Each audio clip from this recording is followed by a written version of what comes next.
Okay. First of all, apologies that I can't be there in person. I would have loved to come, but I had another workshop that I attended on Monday and Tuesday, which also interestingly dealt with the question of Moldovan neutrality. So I'm reasonably well into the subject matter, and I want to make about 5 points about where Moldova stands with its current approach to neutrality in the context of both the country's EU accession, but also in the broader context of the current geopolitical rivalries and how they play out given the Russian aggression against Ukraine. So let me start very briefly by giving you my definition of neutrality, which I learned on Monday, is probably one of about 30 definitions of neutrality that exist. So from my perspective, neutrality is about international status that comes with certain rights and obligations of neutral countries. And as such an international status, very often we find neutrality is codified in international legal documents. So for example, the 1907 Hague Conventions speak about neutrality. And in other cases, you have very specific international treaties, like the 1921 Island Settlement or the 1991 Paris Accords on Cambodia.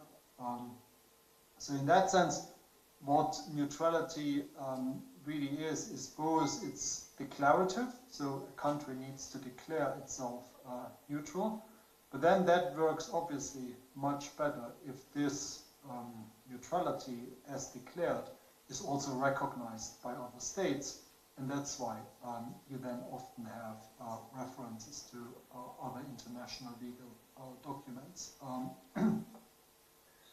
And this sort of status, neutrality as a status, I think is very important that we distinguish that clearly from what I would call neutralism, or sometimes it's described as non-alignment or as multi-vector foreign policy. So neutralism, in that sense, then really is about the way in which a particular country practices its foreign policy. It's different from neutrality, but clearly the two concepts overlap, and one doesn't exclude the other. So you can be neutral and still have some form of external security arrangements, and on the other hand, you can pursue a policy of neutralism without necessarily having to be a declared or recognized neutral country. Now, if we look at how neutrality developed historically, probably the high point of neutrality as an international status was in Europe during the Cold War. So the classical cases at that time would include Sweden, Switzerland, Ireland, all of whom had a tradition of neutrality that goes well beyond the Second World War. Certainly in the Swiss case, it goes back to the Congress of Vienna in 1815. So Sweden, Switzerland, and Ireland, they had a tradition which they continued after the Second World War. Other countries like Austria and Finland adopted their neutrality stances more as a result of very specific geopolitical circumstances that they found themselves in the 1940s. And then we have other neutral countries during that period in Europe, including Cyprus and Malta. And again, here you can see this contrast between, on the one hand, particular circumstances. So in the case of Cyprus, that was at the time of independence, that Greece the United Kingdom and Turkey agreed on Cypriot neutrality and combined that with the so-called Treaty of Guarantee. And on the other hand, choice. So Malta, for example, made a very clear choice of involving itself with the non-aligned movement after 1956, and that resulted in a constitutional entrenchment of Maltese neutrality only in 1987. But we also have to acknowledge that during the Cold War period, so specifically at the end of the Second World War, choice also meant that some countries that had been traditionally neutral actually decided to no longer be neutral.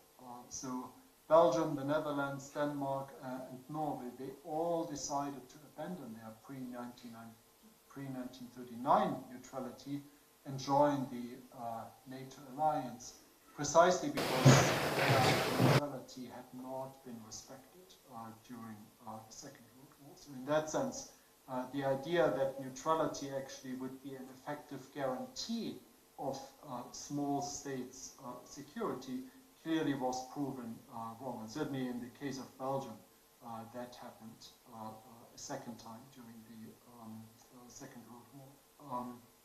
So after the Cold War, then, neutrality as an option also became available for countries in the former Soviet bloc, where clearly this was not available to them prior to the end of the Soviet Union and the end of the communist system in Eastern Europe. So to varying degrees, some of the successor states of the Soviet Union all have declared and practiced degrees of neutrality and neutralism. So you're all very familiar with the case of Moldova, I would imagine. It's also worth mentioning Turkmenistan. Ukraine had a neutral status, and on and off Uzbekistan also has practiced forms of neutrality and neutralism. And even Belarus, for a very brief period in 1994, adopted a neutral status. So I think what's important to take from this very brief historical overview is that practicing neutrality and or neutralism necessitates two things. On the one hand, you need to have a minimum domestic political consensus where neutrality is the kind of foreign policy stance that has majority support among the citizens of a country, among the voters, and among the political parties who represent them.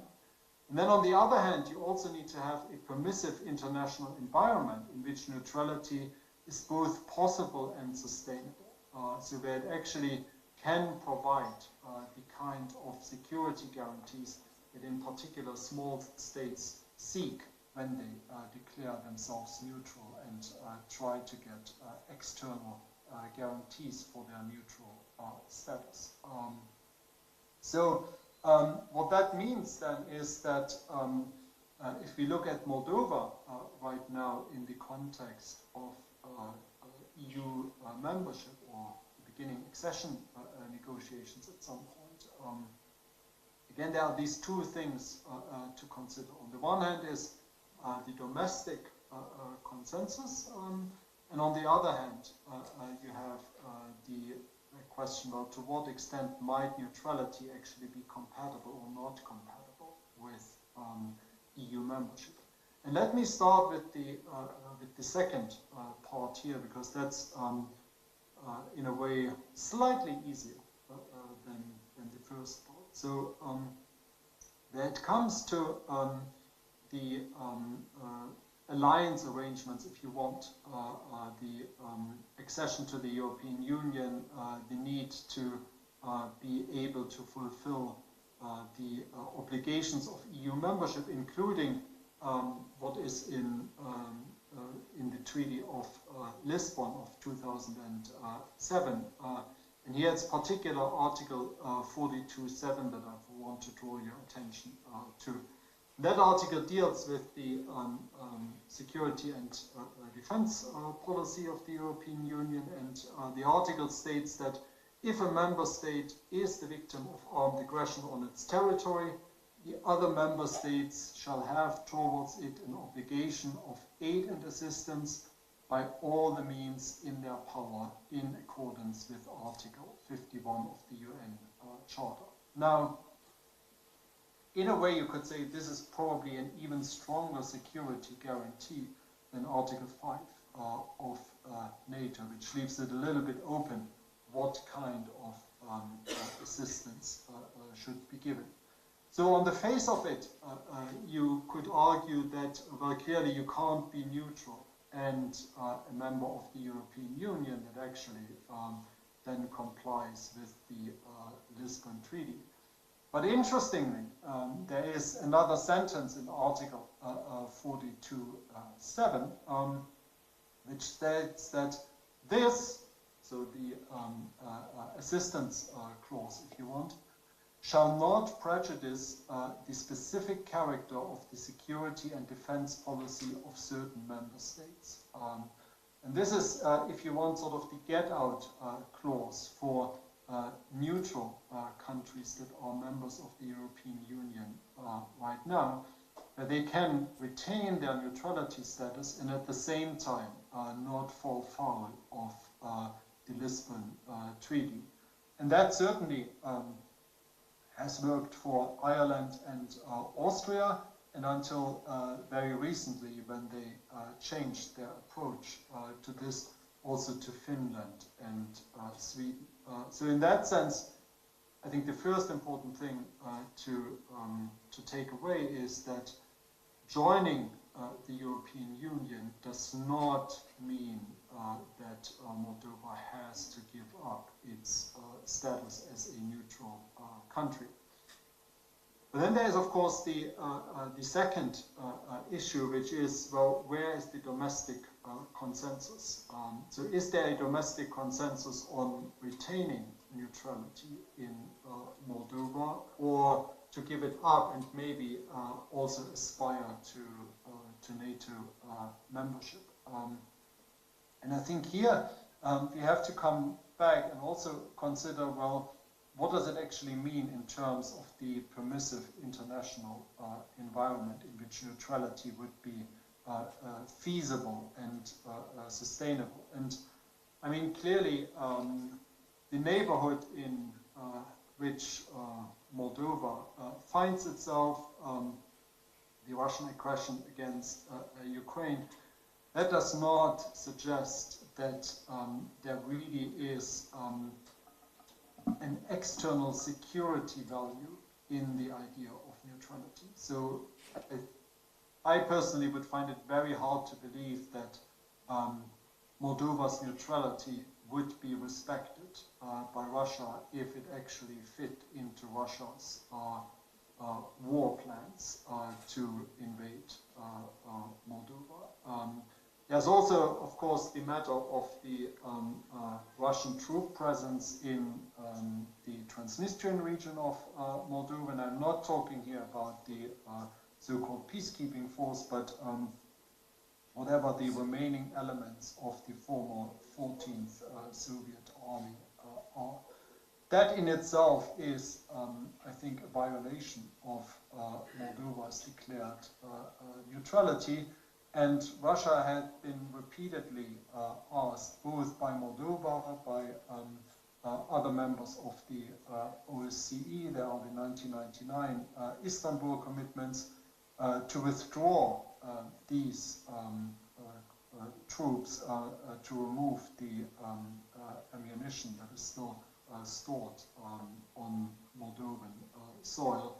But none of that has happened. So I think in that sense, when we talk about the value of neutrality for Moldova, it really doesn't come from an effective external security protection.